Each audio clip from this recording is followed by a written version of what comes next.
سن لیجئے، جو حضرت محمد مصطفیٰ صلی اللہ علیہ وآلہ وسلم کی ذات اقدس پر درود پاک بھیجتا ہے، درود قبر میں بھی اس کی فریاد رسی کے لیے پہنچتا ہے۔ شبلی نقل کرتے ہیں، میرے ایک پڑوسی کا انتقال ہو گیا۔ میں نے انہیں خواب میں دیکھا، ان سے پوچھا اللہ نے تمہارے ساتھ کیا سلوک کیا؟ اس نے کہا اے شیخ، میں نے خوف و دہشت کا کافی سامنا کیا، رنج و مصیبت میں مبتلا رہا، من جملہ یہ کہ منکر و نکیر کے سوال کے وقت میری زبان بند ہو گئی۔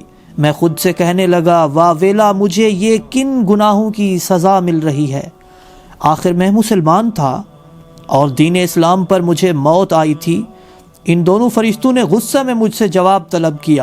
اس وقت اچانک ایک خوبصورت شخص آیا اور میرے اور ان کے درمیان حائل ہو گیا اور مجھ سے کہا ان کا جواب اچھی طرح دو۔ میں نے پوچھا اللہ آپ پر رحمت نازل کرے، آپ نے مجھے بچا لیا، آپ کون ہیں؟